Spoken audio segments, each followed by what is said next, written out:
Welcome back my YouTube family. तो एक और कहानी लेकर आए हैं आपके लिए। मैंने अपने बेटे की शादी मुश्किल से की। वो एक लड़की से प्यार करता था, लेकिन मैं नहीं चाहती थी कि उसकी शादी उससे हो। मैंने उसे बहुत समझाया और उसकी शादी गांव की एक सीधी सादी लड़की से करवा दी। लड़की का नाम आरती है। मुझे पता था कि वो लड़की मेरे बेटे और इस घर के लिए बहुत अच्छी है। आरती हमारे घर में आई। वो बहुत समझदार थी, बड़ों का सम्मान और घर का काम करती थी। अभी शादी को 15 दिन ही हुए थे, लेकिन मुझे लगने लगा कि मैंने अपने बेटे की शादी इस लड़के से करवा कर अच्छा किया। मेरा बेटा राहुल भी खुश ही लग रहा था। लेकिन उस रात के बाद मेरी यह सोच बदल गई। रात करीब 1 बजे मेरे बेटे के कमरे से चीखने की आवाज़ आने लगी। यह चीखें मेरी बहू की थी। मैंने थोड़ी देर तक सुना, फिर वो चीखना बंद हो गया। राहुल के पापा को यह सब सुनाई दिया था, लेकिन फिर हमने उन्हें रात में पूछना ठीक नहीं समझा, इसलिए दरवाज़ा नहीं खटखटाया। सुबह मेरी बेटी भी बोल रही थी कि मम्मी रात को कौन चीख रहा था। मैंने उसकी बात काट के देखा कि कोई नहीं, शायद कोई बाहर से चीख रहा था। मेरी बहू का स्वभाव उस दिन से बदल गया। वो चुप थी सारा दिन। मैंने सोचा शायद पति पत्नी के बीच कोई बात होगी, इसलिए मैंने कुछ पूछा नहीं। अगले रात फिर वही हुआ। मेरे बेटे के कमरे से फिर चीखने और रोने की आवाज़ आने लगी।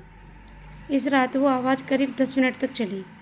मेरी बेटी उठ गई और उसने हमारे कमरे का दरवाज़ा बजाया। मैंने दरवाज़ा खोला, देखा तो वो बहुत डरी हुई थी। बोली, मम्मी ये क्या हो रहा है? भाभी रोज़ रात को रोती और चीखती क्यों है? क्या होता है कमरे के अंदर? चलो अभी दरवाज़ा खुलवाते हैं। मैं दरवाजे के पास जाने लगी तो मेरे पति ने मुझे रोक लिया। कहा कि रुको, अभी बात मत करो, कल सुबह दोनों से बात करते हैं। उस रात को मेरा सोना मुश्किल हो गया था। सुबह मेरी बहू जल्दी उठकर घर के काम में लग गई। मैं सुबह अपने बेटे के कमरे में गई। उसने पूछा, क्या बात है, रात को बहू रोती क्यों है? उसका चेहरा उतरा हुआ था। बोला, कुछ नहीं। उसकी बातों से और उसकी आंखों से साफ दिखाई दे रहा था कि वो कुछ छिपा रहा है। उन्होंने भी उससे पूछा, लेकिन वो कुछ बोलकर घर से बाहर चला गया। मैंने मेरी बहू से पूछा, वो कुछ काम कर रही थी। उसको देखकर ऐसा लग नहीं रहा था कि जैसे रात में ठीक से सोई नहीं है। आंखें साफ बता रही थी। मैंने उससे पूछा, क्या हुआ, तुम रात को क्यों रो रही थी? वो बोली, रो रही थी? कब नहीं, मैं तो सो रही थी और मुझे तो कोई आवाज़ नहीं आई। आप क्या बात कर रही हैं? उस कमरे में ऐसा क्या हो रहा था? ये बात या तो मेरी बहू जानती थी या बेटा, लेकिन दोनों ही कुछ नहीं बता रहे थे। पर दोनों के चेहरे से साफ पता चल रहा था कि कुछ है जो ये दोनों छिपा रहे हैं। लेकिन क्या? अब जब भी रात अपनी मुझे नींद ही नहीं आती, क्योंकि आधी रात को फिर वही होता। मेरे मन में कई सवाल थे। क्या होता है उस कमरे में? फिर एक रात करीब 1 बजे मेरे घर में वो हुआ जो मैंने सोचा भी नहीं था। मेरी बहू रात को कमरे से बाहर आ गई। उसके कपड़े शरीर पर नहीं थे, उससे कुछ होश नहीं था, बाल खुले थे और वो घर के आंगन में आकर बैठ गई। ज़ोर से चीखने और रोने लगी। हम सभी घर वाले बाहर आ गए। मेरा बेटा भी कमरे से डरा हुआ बाहर आया। बहू की ऐसी हालत देखकर हम सब डर गए थे। मैंने मेरे बेटे से पूछा, यह क्या है? वो बोला, बस माँ देख लो, यह रोज़ ऐसी रात ऐसी ही करती है। मैं आप लोगों को क्या बताता। सुबह जब जब उससे पूछता हूँ तो उसे कुछ याद नहीं रहता। बोलती है, मैंने तो कुछ नहीं किया। बहू जब थोड़ी देर शांत हुई तो मेरा बेटा उसे कमरे में ले गया और सुला दिया। पूछ रही थी कि ये क्या है। मैंने बेटे को कहा कि तो उसके घर छोड़ा, सुबह मैं उसकी माँ से बात करूँगी। सुबह होते ही मेरा बेटा उसके घर छोड़ आया। मैंने उसकी माँ से बात की। माँ ने कहा, यह क्या बोल रहे हो, मेरी बेटी बिल्कुल ऐसी नहीं करती है। मैंने जो सोचकर बेटे की शादी की उससे की थी, वैसा हो नहीं सका। बहू को छोड़े अब 30 दिन हो गए थे। इस दौरान उसके घर से फ़ोन आता रहा, लेकिन मैं टालती रही। मेरा बेटा भी कह रहा था कि मेरे वो दिन कैसे निकले मैं ही जानता हूँ, उसे वापस नहीं ला सकता। कहीं उसने मेरी जान ले ली तो क्या करोगी? मैंने इस पर फिर ज़्यादा दबाव नहीं डाला, पर मैं अपने आप को कोस रही थी। मैंने अपने बेटे की शादी उस लड़की से क्यों करवा दी? अब मेरे घर में कोई नहीं चाहता था कि वो वापस आए। इन्हीं सब बातों में 2 महीने निकल गए। फिर एक दिन अचानक ही मेरी बहू अपने सामान के साथ वापस मेरे घर आ गई। वो आते ही मुझसे कहती है, माँ जी मैं जानती हूँ कि आप मेरे बारे में क्या सोच रही हैं, लेकिन सच क्या है आपको पता नहीं। उसकी बातों से मुझे लगा कि कुछ वो बताना चाहती है। मेरा बेटा घर आया, उसे देखकर गुस्सा हो गया। कहा, यह यहाँ वापस आ गई? मैं अब यहाँ इस घर में नहीं रह सकता, मैं जा रहा हूँ। मेरी बहू ने उसी समय कहा, क्यों, सच सामने आ जाएगा इसलिए डर रहे हो? बताइए सबको सच क्या है, मैं उसका तरह से क्यों किया करती थी? बेटा बोला, क्या सच? यही कि तुम पागल हो, रोज़ रात उस तरह से करती हो।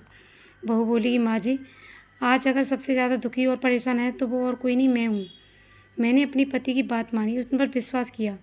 मैंने कहा, तुम क्या कहना चाहती हो? फिर मेरी बहू ने जो बताया उसे सुनकर मेरे पैरों तले ज़मीन खिसक गई। वो बोली कि आपके बेटे ने मुझे पहली रात से यह नाटक करने को कहा था, लेकिन मैंने नहीं माना। वो कहते हैं कि हम दोनों अलग बड़े शहर में जाकर रहेंगे।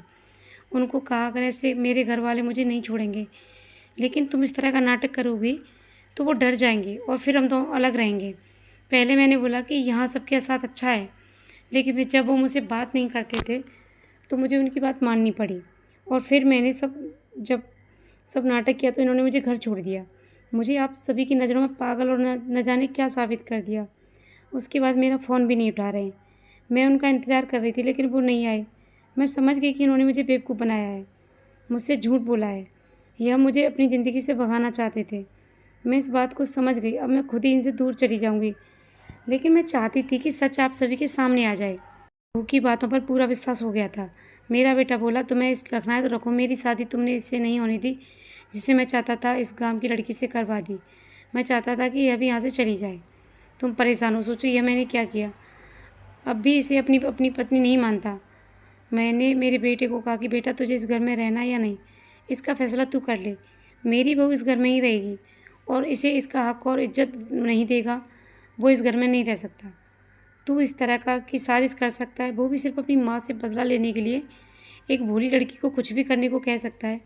पर बेटा ज़रा तू सोच, तूने इसे जो करने को कहा इसने क्या किया? अपने बारे में और किसी के बारे में कुछ नहीं सोचा, सिर्फ तेरा सोचा।